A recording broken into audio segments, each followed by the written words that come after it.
and the absolute majority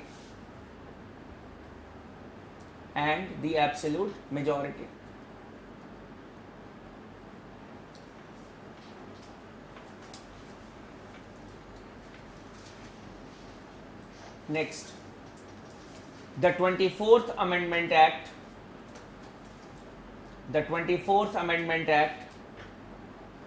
1971 made it mandatory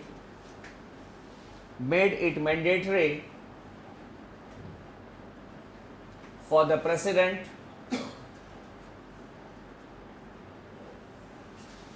to sign a constitutional amendment bill.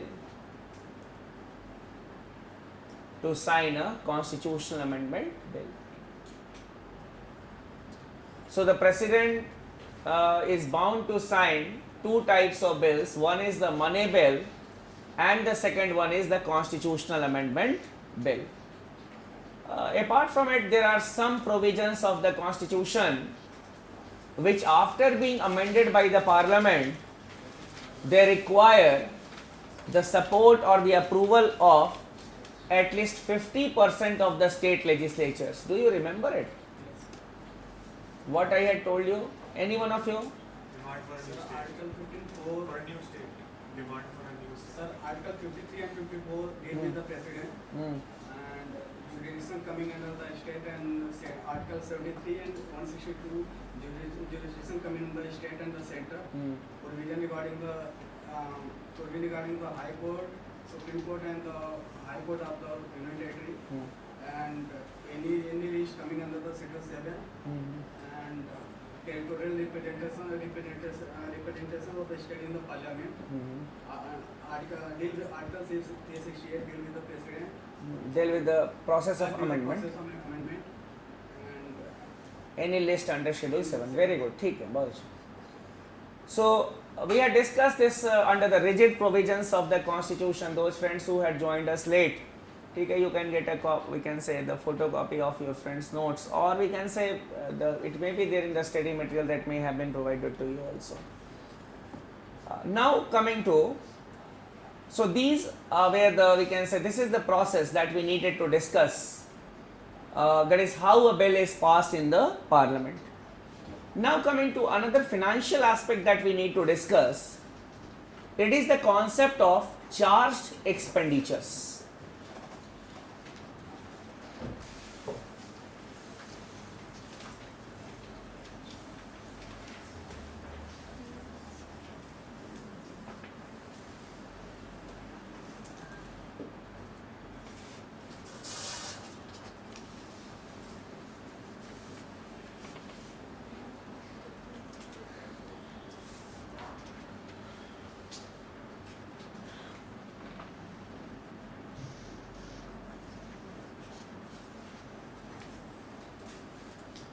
Charged expenditures.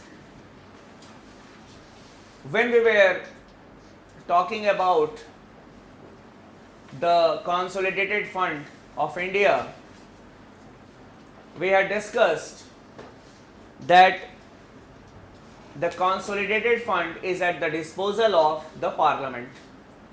That is, not a single rupee can be withdrawn from the Consolidated Fund of India without the prior sanction of the Parliament.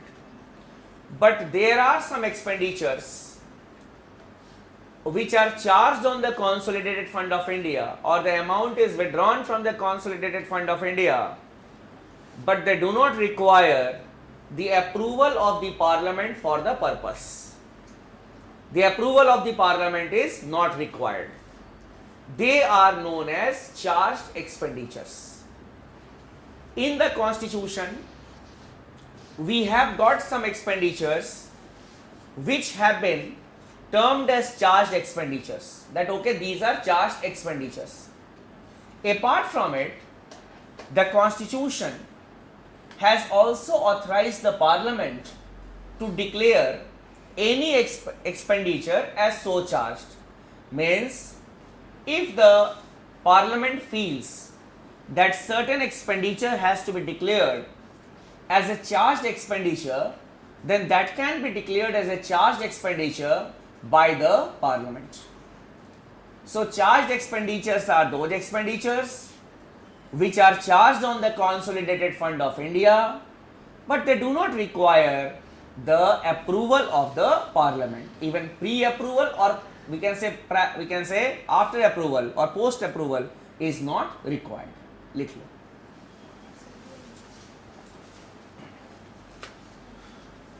These are those expenditures. These are those expenditures which are charged on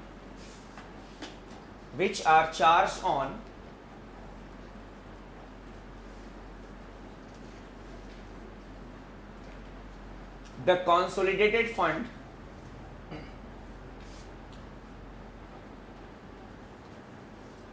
of India, but do not require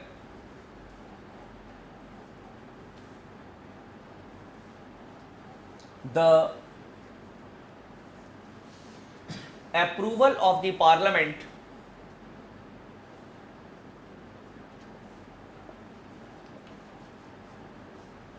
for the purpose is for the withdrawal.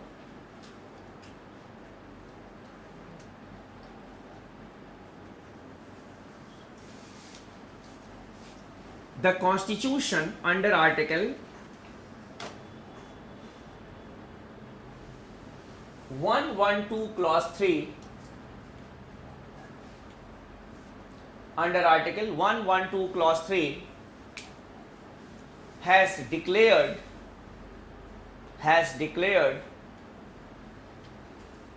some expenditures as charged expenditures.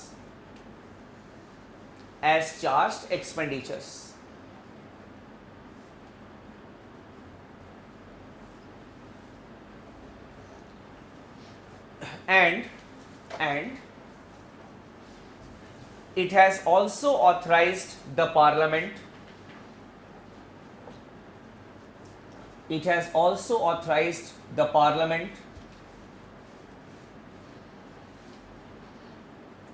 to declare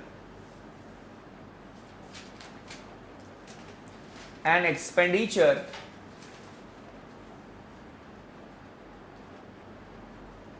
as so charged.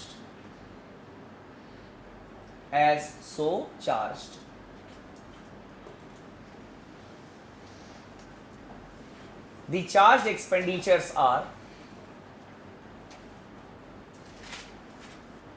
that is as mentioned in Article 112 Clause 3, or these expenditures are: first, the salary and allowances of the President,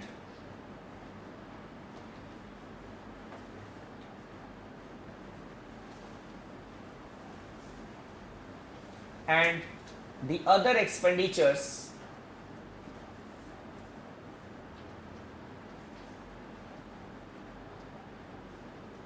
of his office.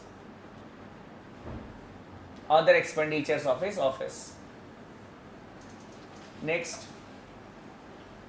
the salary and allowances of the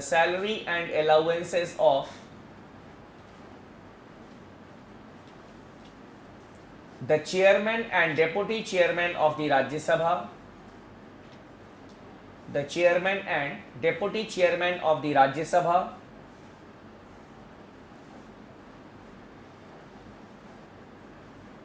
and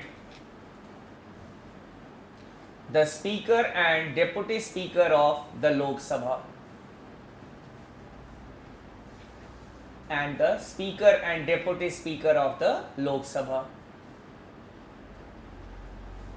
Then the salary and allowances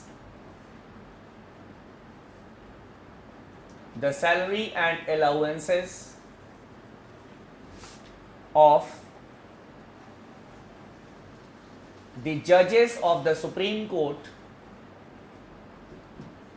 the judges of the Supreme Court and the pensions payable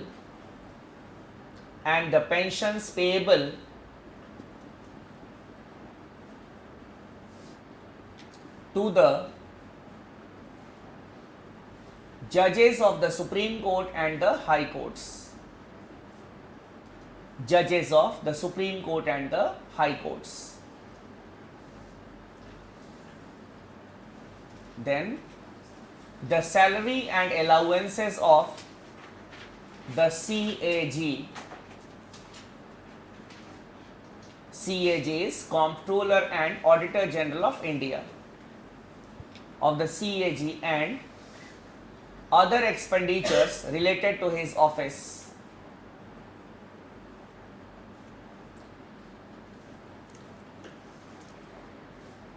To his office.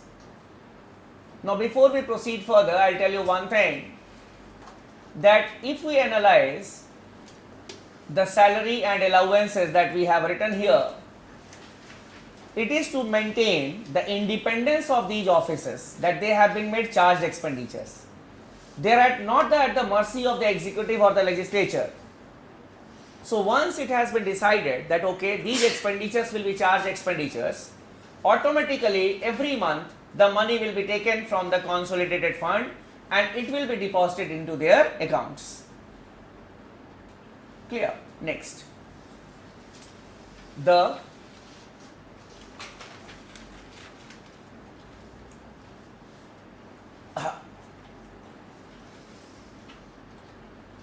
here you can write any amount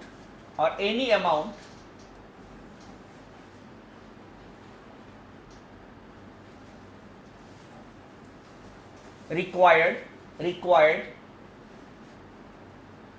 to satisfy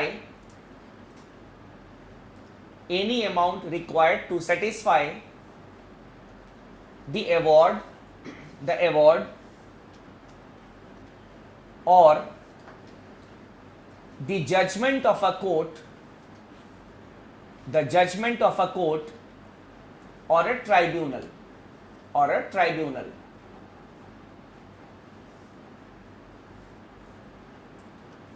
So if the Supreme Court, High Court or any tribunal, whether it is Labour Tribunal, Income Tax Tribunal or the Railway Claims Tribunal, it gives an award that 5 lakhs, 10 lakhs should be given to a particular person or persons as compensation by the Government of India, that will be a charged expenditure.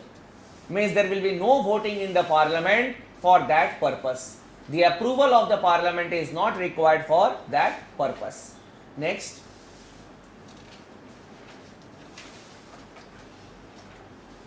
any debt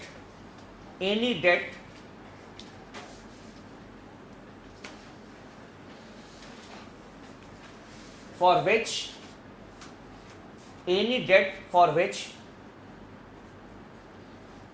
the Government of India is liable.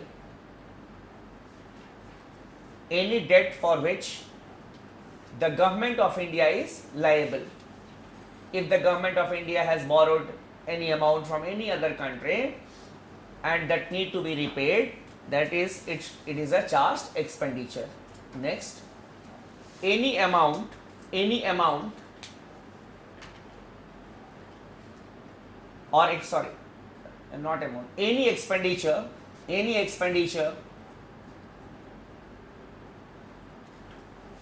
expenditure to be declared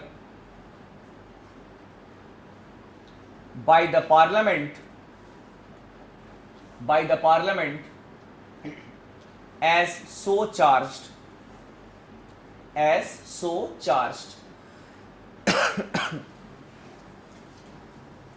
So if the Parliament declares any expenditure as a charged expenditure, that will become a charged expenditure, and that power has been given to the Parliament by none other than the Constitution under article number 112 clause 3.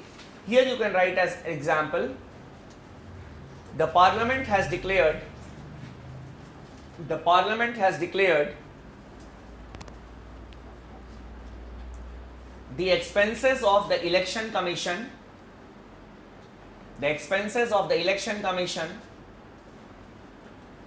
and the UPSC as charged expenditures.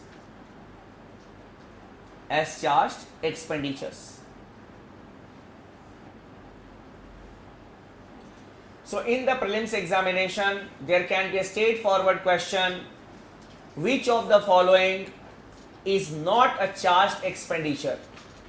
Remember one thing from here that we have discussed, you should not be confused. The salary of a High Court judge is not a charged expenditure. Such type of tricky questions they can ask, because you have written also the salary of a Supreme Court judge and the pension payable to the judges of the Supreme Court and the High Court.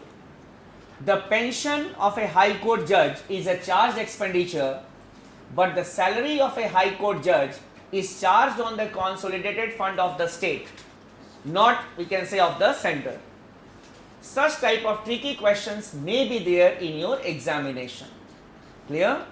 So, in today's class, we started with the comparison of Lok Sabha, Rajya Sabha, the special powers, and we can say the common powers. Then we discussed the sessions. Under that we discussed that is the intervening gap between the two sessions of the Parliament shall not exceed 6 months. Then we talked about the privileges and the immunities of the members of the Parliament. After that we discussed the funds of the Government of India. Then we discussed the passage of the bills in the Parliament, and finally we discussed the charged expenditures. Clear? So these were the things that we discussed in today's class. I am going a bit slow in this class simply because these are the parliamentary procedures and we need to understand it thoroughly, because we expect many questions from the parliamentary procedures which are technical in nature. So I will continue the discussion on Parliament in tomorrow's class. I will see you tomorrow at 9 o'clock in the morning.